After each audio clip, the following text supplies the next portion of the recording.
Hello students. तो इस video के अंदर हम लोग H C Verma chapter 5 Newton's laws exercise का क्वेश्चन नंबर 31 लेने वाले हैं।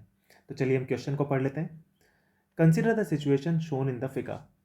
Both the pulleys and the string are light and all the surfaces are frictionless. Part A of the question है find the acceleration of mass m।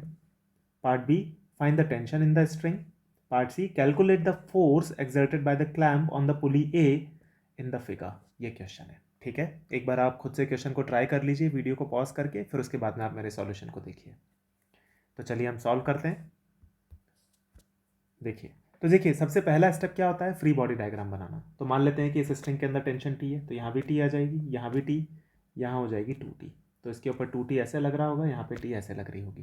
तो ये हमने दोनों bodies के ऊपर टेंशन को इंडिकेट कर दिया। यहाँ पे नीचे के डायरेक्शन में mg लग रहा होगा। जो 2m मास है उसके ऊपर भी नॉर्मल और mg आ रहे होंगे, लेकिन वो बनाना हमारे लिए बहुत यूजफुल नहीं है, तो उसको मैं स्किप कर रहा हूँ। ठीक है, अब देखो यहाँ पे m और 2m के एक्सेलरेशन बराबर नहीं होंगे, ये हम कंस्ट्रेंट रिलेशन से भी देख सकते हैं। यहाँ पे मान लेते हैं कि ये जो m मास है इसका एक्सेलरेशन लेट्स से अगर अपन a1 माने और 2m मास का राइट डायरेक्शन में a2 माने, तो हमको a1 और a2 में रिलेशन निकालना पड़ेगा, जो कि आएगा कंस्ट्रेंट रिलेशन से। तो चलो पहले यही काम कर लेते हैं। तो यहाँ पे हम लिख सकते हैं, जो कंस्ट्रेंट रिलेशन हम लगाएंगे वो रहेगा summation of T dot A is equal to 0। तो m मास के ब्लॉक के लिए लगेगा t multiplied by a1 multiplied by cos 180, क्योंकि टेंशन और एक्सेलरेशन के बीच में 180 डिग्री का एंगल है। और 2m मास के लिए लग जाएगा 2t multiplied by a2 multiplied by cos 0 and this will be equal to 0। ठीक है, तो यहाँ से हमारे पास में आ जाएगा a1 will be equal to 2 times a2। ये हमारे पास में पहली इक्वेशन आ गई, यानी कि जो ब्लॉक m का एक्सेलरेशन होगा वो ब्लॉक 2m के एक्सेलरेशन का डबल होगा। ठीक है, तो ये हमारे पास में एक इक्वेशन आ गई। और इक्वेशंस बनाते हैं। m मास के लिए हम लिख सकते हैं mg minus T will be equal to m into a1। ये हो गई हमारे पास में दूसरी इक्वेशन। 2m मास के लिए हम लिख सकते हैं 2t will be equal to 2m multiplied by a2। ये हो गई तीसरी इक्वेशन। ठीक है, ये तीन इक्वेशंस हमारे पास में आ गई, और हमारे पास में वेरिएबल भी तीन ही है। तो अगर हम इन तीनों इक्वेशन को सॉल्व करते हैं तो हमको टी की वैल्यू भी मिल जाएगी और हमको a1 a2 की वैल्यूज़ भी मिल जाएंगी। ठीक है, तो इनको सॉल्व करते हो जब आप, तो आपके पास में a1 की वैल्यू आ जाती है 2g/3। ये आ जाती है आपके पास में a1 की वैल्यू, और आपके पास में टेंशन की वैल्यू आ जाती है mg/3। टी की वैल्यू आ जाती है mg/3। ठीक है, ये दोनों वैल्यूज़ आपके पास में आ जाती हैं। तो ये हमने पार्ट ए और पार्ट बी कर दिया। और अगर आपसे मान लीजिए टेंशन पूछी जा रही है 2m, जिस 2m मास से जो स्ट्रिंग कनेक्टेड है उसके अंदर, तो आंसर 2t हो जाएगा। तो यहाँ पे हमने निकाल दिया कि t की वैल्यू क्या होगी और a1 की वैल्यू क्या होगी। यहाँ से हम a2 की वैल्यू भी निकाल सकते हैं।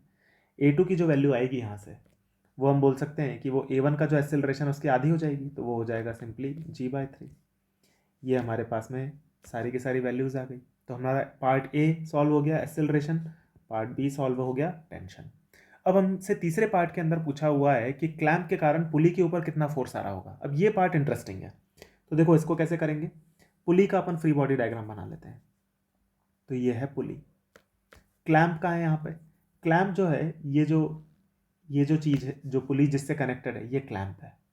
ठीक है, अब हमको पता है पुली तो आइडियल है, तो पुली का तो कोई मास है नहीं। पुली के ऊपर क्या क्या फोर्सेस लग रहे हैं, एक तो लग रहा है टेंशन इस डायरेक्शन में, एक लग रहा है टेंशन नीचे की डायरेक्शन में।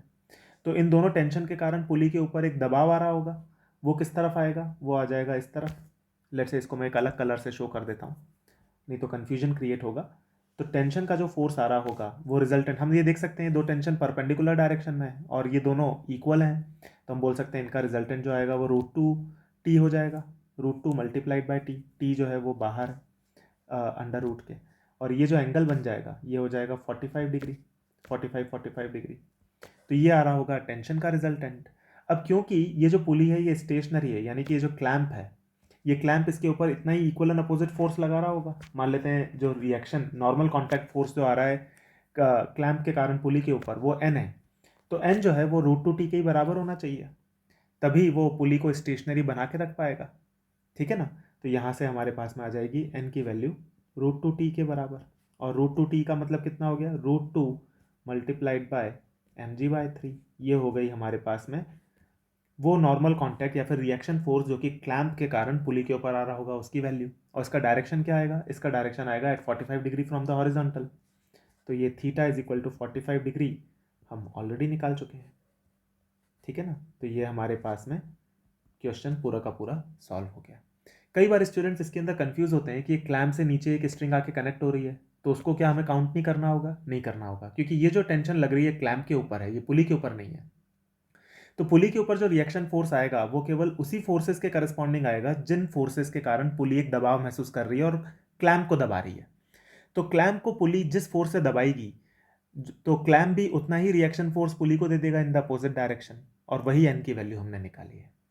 ठीक है स्टूडेंट्स, तो मैं होप कर रहा हूँ कि आपको ये पूरा क्वेश्चन क्लियर हो गया होगा और हमने इसके आंसर्स निकाल दिए हैं। ठीक है, तो यहाँ पे ये क्वेश्चन कंप्लीट होता है, तीनों पार्ट्स ABC। हम लोग मिलेंगे आने वाले वीडियोस के अंदर और भी नए कंसेप्ट्स और चैलेंजिंग प्रॉब्लम्स के साथ में। तो मिलते हैं हम लोग अपकमिंग वीडियोस में। Stay tuned and will meet soon. Thank you.